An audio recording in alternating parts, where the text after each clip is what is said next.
Dear, जैसा कि आप लोग देख रहे हैं, आज हम क्लास 12th के फिजिक्स को लेकर मैं गगन सर आपके बीच हूँ, जिसमें मानव नेत्र, कौन सा चैप्टर? मानव नेत्र। मानव नेत्र। मानव नेत्र। ह्यूमन आई। ह्यूमन आई। Human eyes. ह्यूमन आईज को लेकर आपके बीच में हूँ। जैसा कि आप सभी जानते हैं, पिछली कक्षा में हमने ह्यूमन आई के स्ट्रक्चर के बारे में आप लोगों को बताया था कि हमारा जो ये मानव नेत्र है, मनुष्य की जो आंख है, जैसा कि आप लोग देख रहे हैं यहाँ इस संरचना को, मानव नेत्र की संरचना को। प्यारे बच्चों, ये जो हमारा मानव नेत्र है, जिसकी संरचना हमने पिछली कक्षा में आप लोगों को समझाया था, आज पुनः उसको हम लेकर आगे बढ़ रहे हैं। आज हम बता रहे हैं कि हमारी आंख जो है वो कभी दूर स्थित वस्तुओं को साफ साफ नहीं देख पाता। किसी व्यक्ति के साथ ऐसा होता है जो नज़दीक की वस्तु को साफ साफ नहीं देख पाते, उनको वस्तु या तो धुंधली दिखाई देती है। और कोई व्यक्ति ऐसे होते हैं जो ये कहते हैं कि हमको वस्तु न तो दूर की दिख रही है साफ साफ और ना ही नजदीक की दिख रही है साफ साफ। कोई व्यक्ति ऐसे होते हैं जो ये कहते हैं कि हमको वस्तु का रंग समझ में नहीं आ रहा है कि ये किस रंग की वस्तु है। कोई ये कहते हैं कि हमको प्रतिबिंब जो है या वस्तु जो है वो खंड खंड में, टुकड़े टुकड़े के रूप में, विकृत रूप में हमको दिखाई दे रहा है। क्या आप जानते हैं इन सारे दोष का कारण क्या है?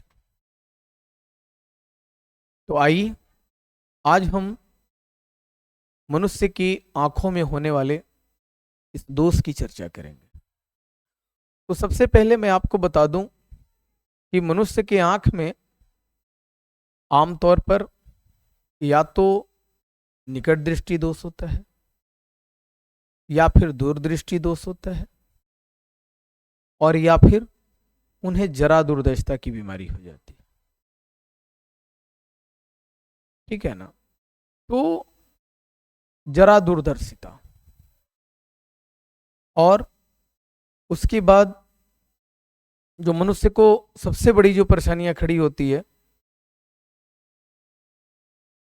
वो एक ऐसी बीमारी जिसके बारे में हमने चर्चा किया कि व्यक्ति को उस स्थिति में वस्तु टुकड़े टुकड़े में दिखता है। जैसे कभी कभी आप लोगों ने टीवी पे जब पिक्चर देखते होंगे तो कभी कभी आपका जो पिक्चर है वो व्यक्ति का या किसी वस्तु का टुकड़े टुकड़े में टूटा टूटा हुआ दिखता है। जब आपका जो सिग्नल है वो वीक हो जाता है बरसात के दिनों में, या ऐसे भी कभी कभी जब टीवी का सिग्नल आपका वीक हो जाएगा तो आप देखिएगा कि पिक्चर टूटे टूटे हुए भागों में दिखता है। उसी तरह से जब किसी व्यक्ति को पिक्चर टूटे टूटे हुए भागों में दिखे, कोई वस्तु उसको टूटे टूटे हुए भागों में दिखे, तो व्यक्ति को एक विशेष प्रकार का दोष हो गया है। आमतौर पर ये देखिए, दोष सामान्य व्यक्तियों में होता नहीं है, लेकिन जब कोई व्यक्ति चोटिल हो जाता है, उसकी आंख की कॉर्निया उस दुर्घटना में अगर क्षतिग्रस्त हो गई है, या कोई व्यक्ति को किसी ने आंखों पे चोट मारा है, हेड मारा है, और उस कारण से भी अगर कॉर्निया क्षतिग्रस्त हो गई है, तो मूल रूप से जो ये अबिंदुकता का दोष है ये कॉर्निया के क्षतिग्रस्त होने के कारण ही होता है। औसतन ऐसा देखा गया है। जब कॉर्निया क्षतिग्रस्त हो जाती है ना, तो व्यक्ति वस्तु को साफ साफ नहीं देख पाता है, और ऐसी परिस्थिति में व्यक्ति को वस्तु को स्पष्ट दिखने के लिए एक विशेष प्रकार के लेंस की आवश्यकता होती है, जिसको हम लोग अंग्रेजी की भाषा में स्फेरो सिलिंड्रिकल लेंस बोलते हैं, जिसको हिंदी में कहें तो गोलीय बेलनाकार लेंस कहते हैं। देखिए मैं गगन सर आप लोग के बीच अभी तो मैं डेमो के तौर पर कुछ क्लास के मैं वीडियोस आपके डाल रहा हूं, जैसे class 9th 10th 11th 12th और कंपटीशन की तैयारी के लिए आपको मैथ्स, रीजनिंग, जीएस ये लेकर आऊँगा। लेकिन आप सभी को मैं बता दूं, ये सभी अधिकृत बैच आपको फाइनल डेमो 23 मार्च से 31 मार्च तक और 1 अप्रैल से सिलेबस क्लास 11th का और क्लास 12th का मैं लेकर आप लोगों के बीच उपस्थित होऊंगा। उसकी टाइम की घोषणा भी मैं आपके बीच कर दूंगा, बता दूंगा आपको कि कब से मैं कितने समय में कौन सा बैच लेकर आऊंगा। आप लोग हमारा यूट्यूब पे लाइव देखेंगे और वैसे मैं रिकॉर्डेड भी डाल दूंगा। और हमारा पेड बैच जो लेकर बच्चे पढ़ना चाहते हैं वो स्पेक्ट्रम ग्लोबल स्टडीज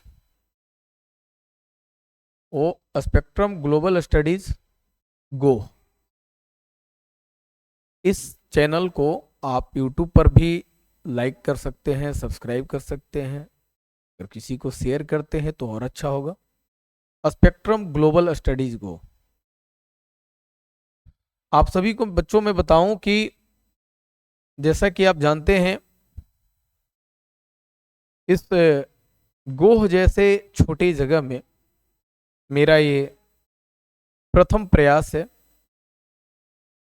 मैं आप सबों के बीच लगभग 25 ईयर एक्सपीरियंस के साथ आपके बीच में उपस्थित हूं।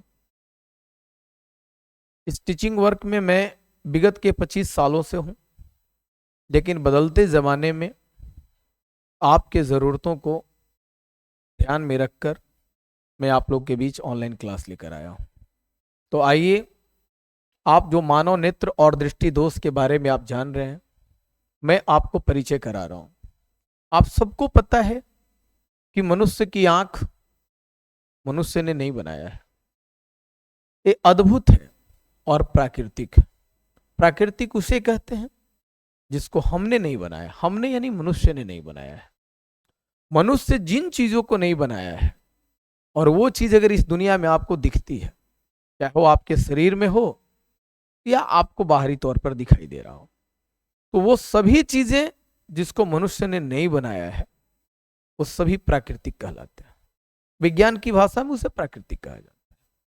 तो हमारी आंख भी एक अद्भुत प्राकृतिक प्रकाशीय यंत्र है, एक अद्भुत प्राकृतिक प्रकाशीय यंत्र है। और ये एक ऐसा यंत्र है जो ठीक कैमरे का जो काम है किसी वस्तु को देखना, आप किसी वस्तु की तस्वीर कैमरे से जैसे लेते हैं, हमारी आंख भी ठीक उसी प्रकार किसी वस्तु की तस्वीर लेती है।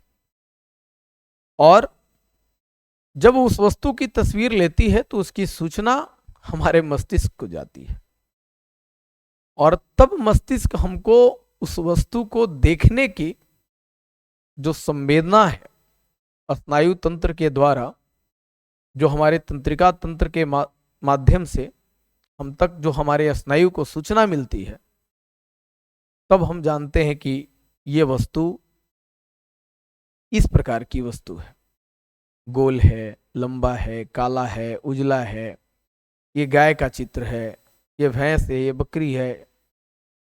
आप जो कुछ भी देख पाते हैं वो सिर्फ इन आंखों का कमाल नहीं है। ये आंख तो सिर्फ तस्वीर लेती है, लेकिन उस तस्वीर की पहचान, उस तस्वीर की समझ से हमें अवगत कौन कराता है? वो है हमारा बॉडी का सीपीयू, ब्रेन, दिमाग। ये दिमाग ही तो है जो हमको इस आंख के द्वारा ली गई तस्वीर के बारे में बताता है। बच्चों, लेकिन जब उस कैमरे के जैसे कोई पार्ट में खराबी आ जाता है ना, तो उसी तरह इसमें भी कोई खराबी आ जाता है, हमारी आंखों में भी। जैसे मान लीजिए अगर आपका आंख का लेंस खराब हो गया, कॉर्निया खराब हो गया, सिलेरी मांसपेशियों की लचीलापन ढीली पड़ गई, कुछ तो होगा। जो आंख रूपी ये प्राकृतिक कैमरा है, उस कैमरे में जो पार्ट्स लगे हुए हैं, उन पार्ट्स में अगर कहीं ना कहीं कुछ खराबी आएगी, तभी हमारी आंख वस्तु को, दूर या निकट की जो वस्तु है उसको साफ साफ नहीं देख पाएगी। तो उसे साफ साफ देखने के लिए हम ये पता लगाते हैं कि आखिर वो कौन सा दोष है। तो उस दोष की पहचान कैसे होगी? तो उस दोष की पहचान ऐसे होगी कि जब अगर कोई व्यक्ति को पास की वस्तु नहीं दिख रही है, तो उसको कौन सा दोष हो गया? उसको दूरदृष्टि दोष हो गया, क्योंकि उसको दूर देखने में कोई दिक्कत नहीं आ रही है, लेकिन नजदीक देखने में उसको दिक्कत आ रही है। तो अगर नजदीक देखने में दिक्कत आ रही है और दूर देखने में कोई दिक्कत नहीं है, तब उसे कौन सा दोष हो गया? उसे दूरदृष्टि दोष हो गया, कि दूर की वस्तु से दिख रही है लेकिन निकट की वस्तु से नहीं दिख रही है, तो उसको दूरदृष्टि दोष हो गया। लेकिन ठीक इसके उलट, अगर उस व्यक्ति को दूर की वस्तु नहीं साफ साफ दिख रही है लेकिन नजदीक की वस्तु साफ साफ दिख रही है, तो आप स्पष्ट हो जाइए कि पास की वस्तु अगर दिख रही है, यानी निकट की वस्तु अगर उसको साफ दिख रही है, तो निकट दृष्टि दोष हो गया। और दूर की वस्तु अगर उसको साफ दिख रही है, तो दूरदृष्टि दोष हो गया। यानी एक स्थिति में वस्तु जिस स्थिति में दिखाई दे रही है और उसके ठीक उलट दूसरी स्थिति में नहीं दिखाई दे रही है, तो जिस स्थिति में दिखाई दे रही है, दोष का वही नाम होता है। थोड़ा सा सुनने में उल्टा तो लगता है कि निकट की वस्तु दिखाई दे रही है और हम इसे कहेंगे निकट दृष्टि दोष। जी हां, क्योंकि निकट दिख रही है, दूर नहीं दिख रहा है, यह निकट दृष्टि दोष है। दूर दिख रहा है, निकट नहीं दिख रहा है, यह है दूरदृष्टि दोष। लेकिन यदि दोनों स्थिति में नहीं दिख रहा है, न हमें पास की वस्तु साफ दिख रही है, न हमें दूर की वस्तु साफ दिख रही है, तो वो है बढ़ते उम्र के कारण।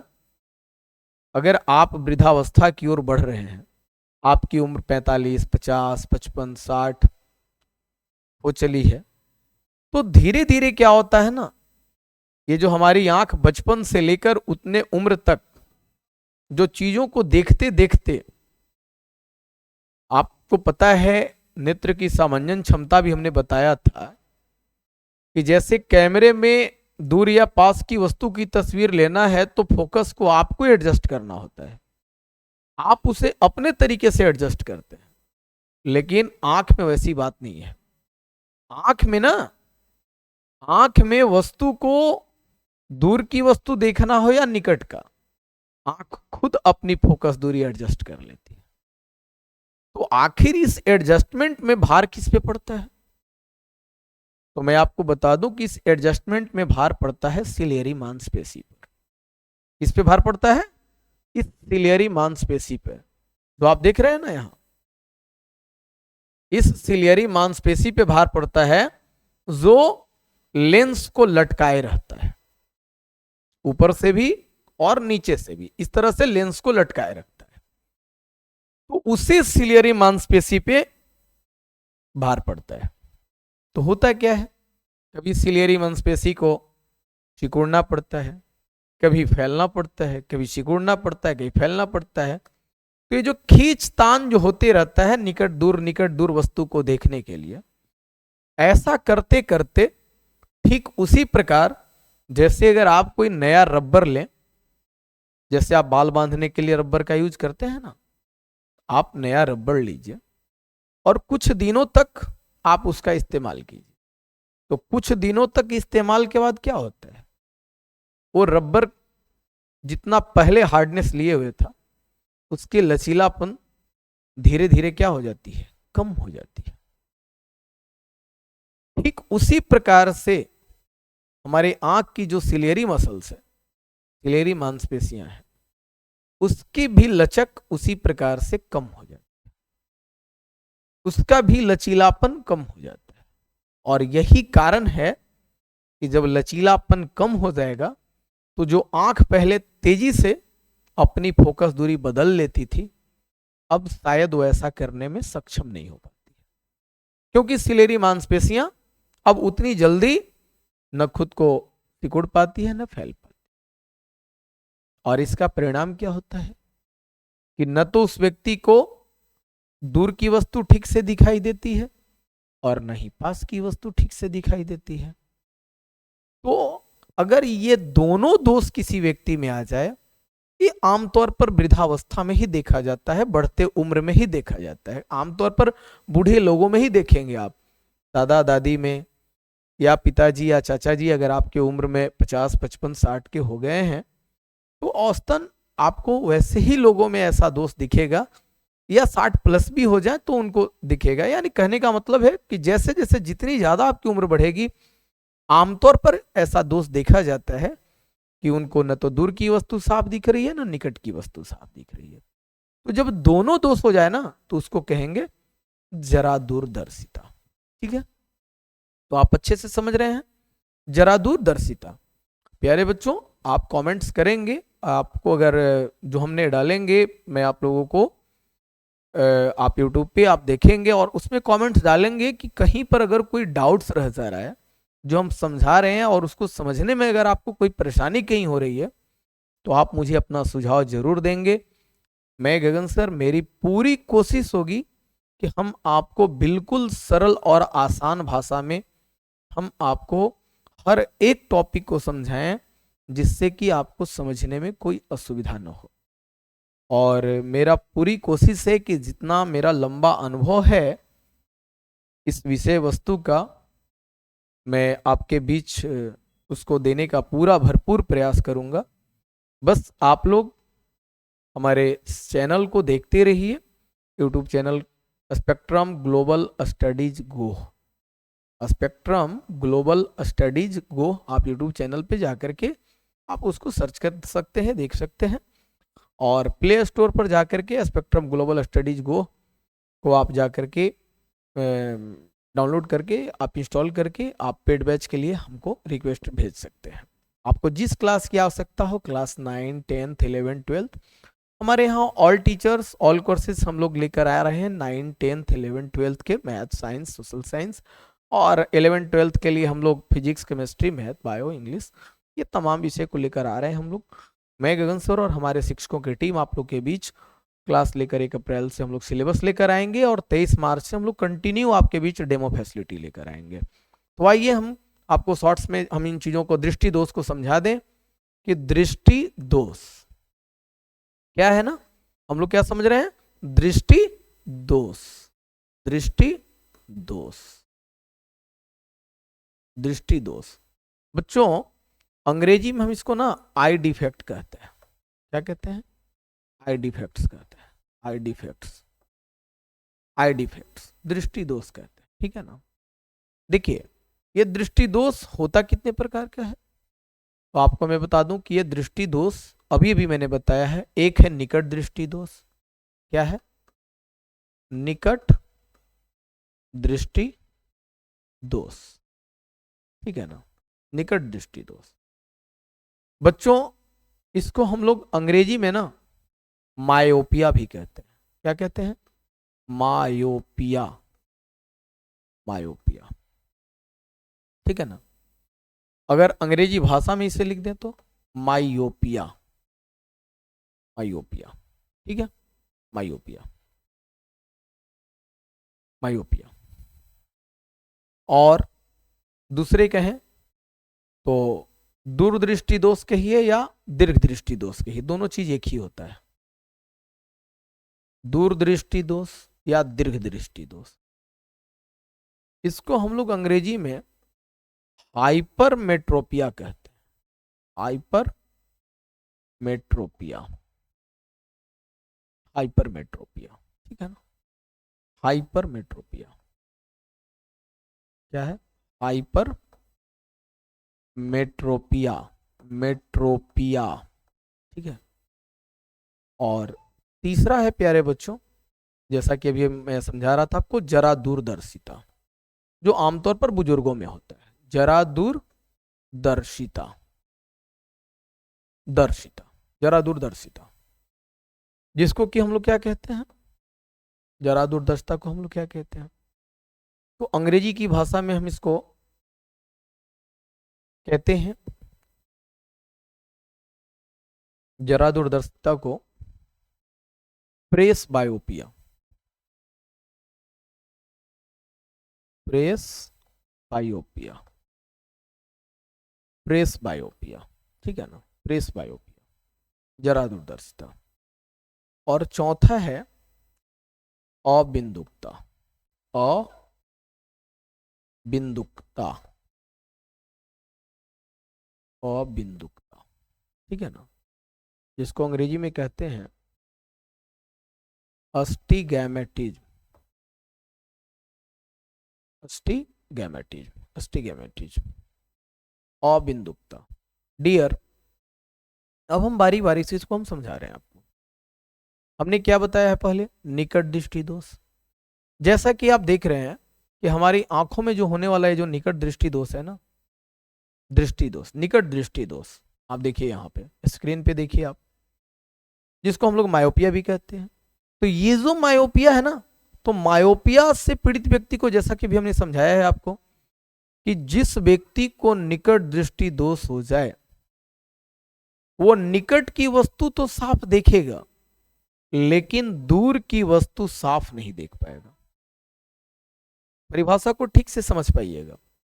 निकट की वस्तु साफ देखेगा तो निकट दृष्टि दोष है, अगर दूर की वस्तु साफ नहीं दिखाई दे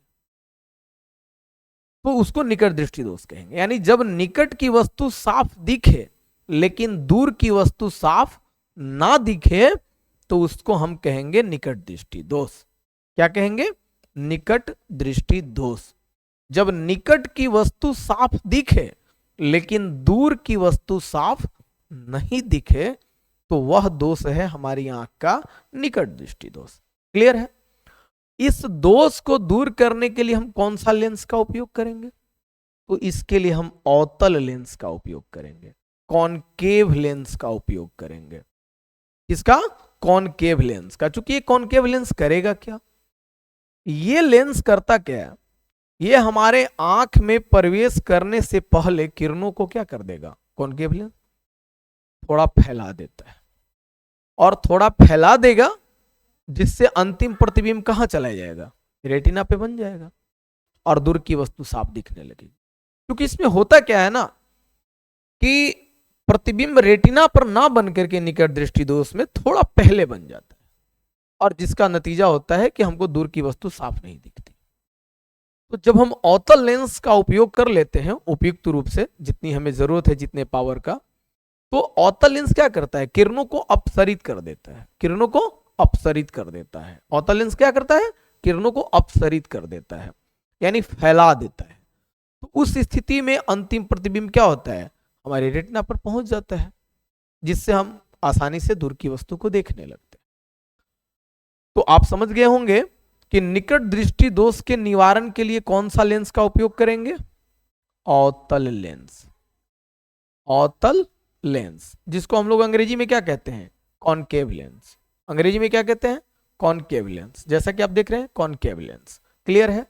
तो आप समझ गए होंगे कि निकट दृष्टि दोष में व्यक्ति को निकट की वस्तु साफ नहीं दिखती, दूर की निकट की वस्तु साफ दिखाई देती है, दूर की वस्तु साफ नहीं दिखती। तो ये निकट दृष्टि दोष है, और इस दोष को दूर करने के लिए अवतल लेंस का उपयोग किया जाता है, क्योंकि अवतल लेंस एक अपसारी लेंस है जो किरणों को फैलाने का काम करता है। ठीक है ना? दूसरी बात है, दूरदृष्टि दोष। तो दूरदृष्टि दोष में व्यक्ति को ठीक इसका उल्टा परिणाम देखना पड़ता है कि दूरदृष्टि दोष में व्यक्ति दूर की वस्तु को साफ साफ देख पाता है, लेकिन निकट की वस्तु साफ साफ नहीं देख पाता। तो ऐसी स्थिति को हम दूरदृष्टि दोष कहते हैं। यानी जो दोष है वो उस स्थिति में वस्तु दिखेगा। अगर आपको निकट दृष्टि दोष है तो निकट की वस्तु दिखेगा, अगर आपको दूरदृष्टि दोष है तो दूर की वस्तु दिखेगा। तो आप जो दोष की परिभाषा देना हो, आप क्लियर हो जाएंगे कि जिस दोष की परिभाषा देना है वही दिखेगा। जैसे निकट दृष्टि दोष, तो आपको अगर याद करने की आपको कोई जरूरत नहीं है, आप ऐसे ही याद हो गया, आपको सिग्नल मिल गया कि निकट दृष्टि दोष है, मतलब निकट की वस्तु दिखेगा, दूर की वस्तु नहीं दिखेगा, वो निकट दृष्टि दोष है।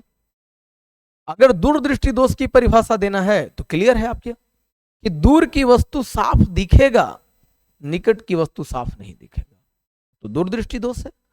तो ऐसे दोष को दूर करने के लिए, दूरदृष्टि दोष को दूर करने के लिए आपको कौन सा लेंस लेना होगा?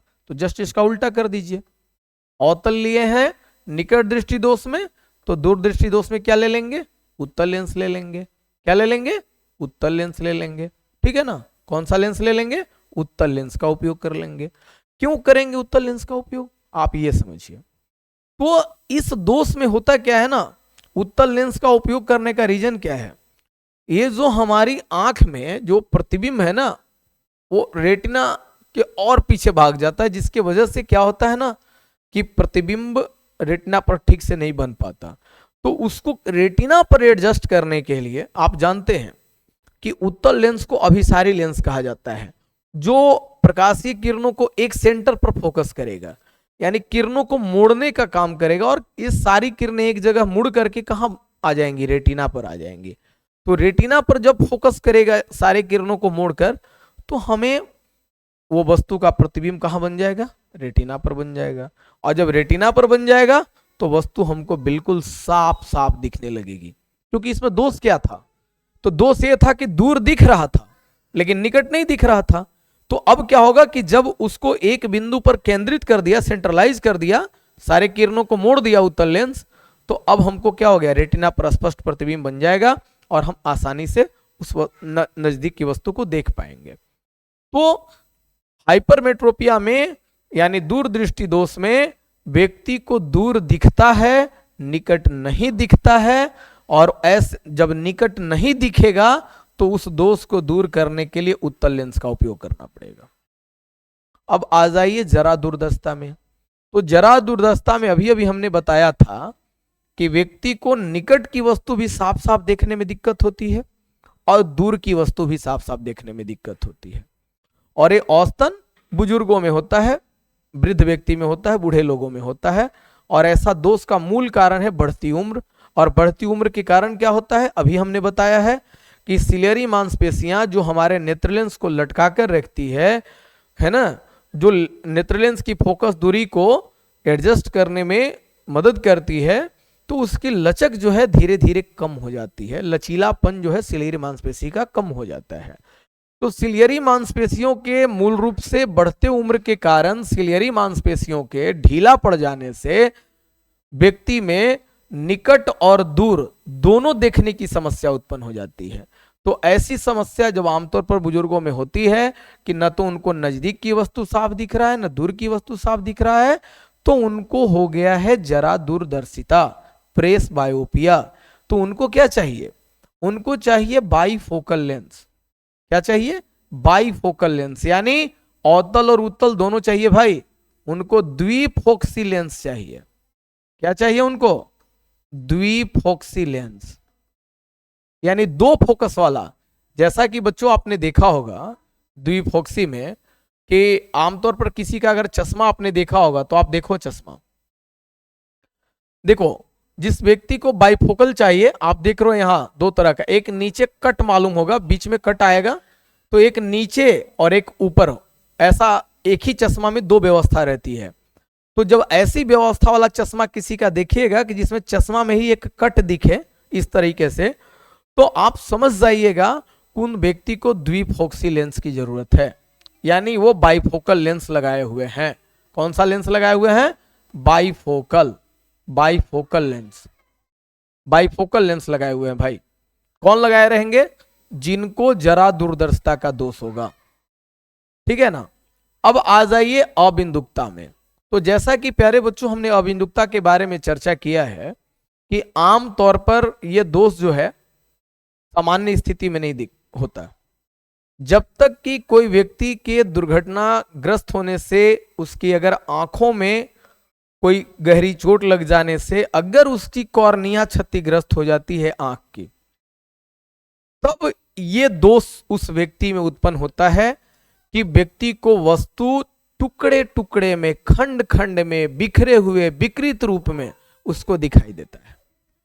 यानी उस व्यक्ति की आंख ये देखकर समझ नहीं पाएगा कि ये कौन सा व्यक्ति का फिगर है, ये कौन सी वस्तु है, इसकी पहचान उसे नहीं हो पाएगी, क्योंकि उसको प्रतिबिंब टुकड़े टुकड़े में दिखेगा, खंड खंड में दिखेगा, विकृत रूप में दिखेगा, है ना। जैसे टीवी सिग्नल कमजोर हो जाने से आप पिक्चर को टुकड़े टुकड़े में देखते हैं। तो ऐसी स्थिति जब उत्पन्न हो जाए किसी व्यक्ति के साथ और उनकी आंखों में अगर ऐसा दोष उत्पन्न हो जाए, तो ऐसे दोष को हम अबिंदुकता कहते हैं। कि जब व्यक्ति अगर वस्तु को, है ना, साफ साफ नहीं देख पा रहा हो, चाहे नजदीक हो या दूर, लेकिन वो वस्तु उसको क्या है, टुकड़े टुकड़े में, खंड खंड में दिख रहा है, तो उसका दोष अबिंदुकता है। और इस अबिंदुकता के दोष को दूर करने के लिए हम लोग गोलीय बेलनाकार लेंस का उपयोग करते हैं। किसका करते हैं? गोलीय बेलनाकार। किसका उपयोग करते हैं बच्चों? गोलीय बेलनाकार लेंस का उपयोग करते हैं, जिसको हम लोग अंग्रेजी में क्या बोलते हैं? स्फेरो सिलिंड्रिकल लेंस, स्फेरो सिलिंड्रिकल लेंस।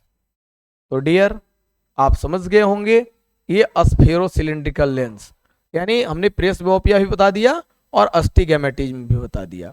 आप देख लीजिए अस्टिगैमेटिज्म की स्थिति में क्या होती है। जैसे आमतौर पर व्यक्ति में अस्टिगैमेटिज्म को ठीक करने के लिए हम लोग स्फेरो सिलिंड्रिकल लेंस का, गोलीय बेलनाकार लेंस का उपयोग करते हैं, सिलिंड्रिकल लेंस का उपयोग करते हैं। और इस तरीके से व्यक्ति की आंखों में जो धुंधलापन होती है, प्रतिबिंब टुकड़ा टुकड़ा में जो दिखता है, ये कंडीशन को हम लोग ठीक करने के लिए स्फेरो सिलिंड्रिकल लेंस, गोलीय बेलनाकार लेंस का व्यवहार करते हैं। तो आशा करते हैं सभी विद्यार्थी इसको अच्छे से समझ गए होंगे। और मैं अब आप लोगों को बता दूं कि ये जो क्लासेस है, जो आप देख रहे हैं हमारा क्लासेस को, ये स्पेक्ट्रम ग्लोबल स्टडीज गो, इसी चैनल से हमारा क्लासेस है।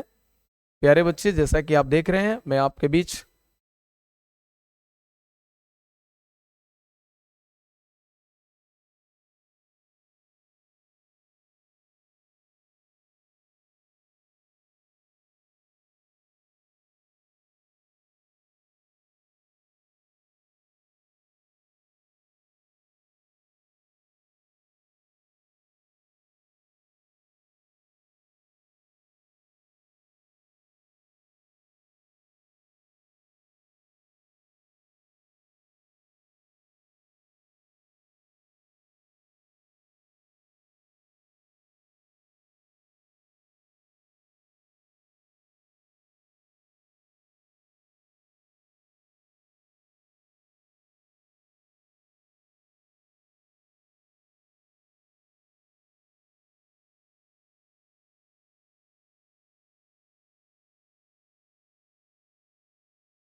तो जैसा कि आप लोग देख रहे हैं, ये स्पेक्ट्रम ग्लोबल स्टडीज़ को, यही मेरा चैनल है, जिस चैनल को आप लोग यूट्यूब पे जाकर लाइक करें, सब्सक्राइब करें। और यदि पेड बैच ज्वाइन करना चाहते हैं हमारे बैच को कंटिन्यू क्लास के लिए, तो आप लोग प्ले स्टोर पर जा कर के इसी ऐप को डाउनलोड करेंगे और पेड बैच के लिए आप रिक्वेस्ट डालेंगे। तो प्यारे बच्चों, मैं गगन सर, स्पेक्ट्रम ग्लोबल स्टडीज़ गो, मेरा इंस्टीट्यूट नेम स्पेक्ट्रम एकेडमी गो, अंदर बाज़ार। तो जैसा कि आप लोगों को मैं बता दूं, मेरा कॉन्टेक्ट नंबर है 9523, मेरा कॉन्टेक्ट नंबर है 9523480440।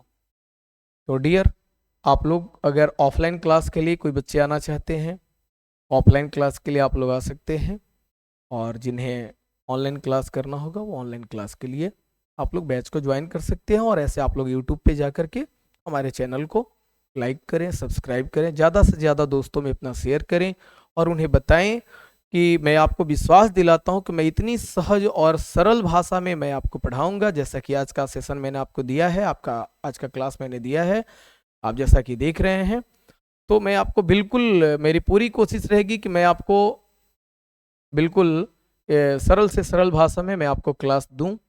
ऐसा मेरा पूरा प्रयास है और ऐसी हमारी पूरी कोशिश है, ठीक है ना। तो बस आज का क्लास यहीं पे मैं आपको सस्पेंड कर रहा हूँ। थैंक यू, फिर मिलेंगे हम आप सभी से।